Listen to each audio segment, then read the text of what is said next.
بسم اللہ الرحمن الرحیم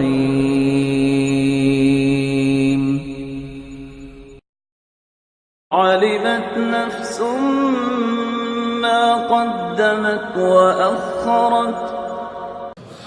اور اللہ کے رسول اس کے صحابی نے پوچھا میں دعا کتنی کروں اور میں کتنا درود پڑھوں؟ فرمایا تم جتنا بھی پڑھو اچھا ہے۔ کہا ایک ہی سا درود اور دعا ٹھیک ہے۔ فرمایا فإن زدت فهو خير لك، اور زیادہ پڑھو۔ فرمایا آدھی دعا اور آدھا درود۔ کہا فإن زدت فهو خير لك، اور زیادہ پڑھو تو بہتر ہے۔ کہا اگر میں درود ہی پڑھتا رہوں تو؟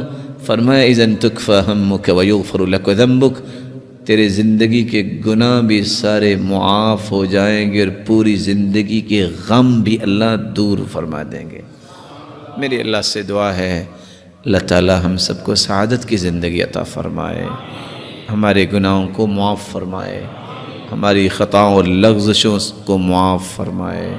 اللہ رب العزت جو صاحب اولاد ہیں ان کی اولاد کو نیک بنا، دست و بازو بنا، آنکھوں کی ٹھنڈک بنا، صدقہ جاریہ بنا۔ الہ العالمین جو کسی بھی مصیبت میں ہیں ان کی مصیبت کو خوشیاں بنا دے، کسی تنگی میں ان کی تنگی کو آسانیاں بنا دے، جو روحانی یا جسمانی بیمار ہیں ان کی بیماریوں کو شفاؤں میں بدل دے۔ الہ العالمین بے اولاد کی جھولیوں کو بھی بارونق بنا دے۔ الہ العالمین صاحب مال کے مال میں برکت فرما اور تقوی نصیب فرما، اور فتنوں اور آزمائشوں سے بچا، اور بے روزگار کو تونگر بنا دے، اور مخروص کے غیبی خزانوں سے مدد فرما۔ الہ العالمین جس طرح تیرے گھر میں آج جمع ہیں ہم سب کو جنت الفردوس میں جمع فرما، اپنے محبوب کی رفاقت نصیب فرما، اور اپنے دیدار کا مستحق بنا۔ وآخر دعوانا ان الحمد للہ رب العالمین۔ یا ایہا الانسان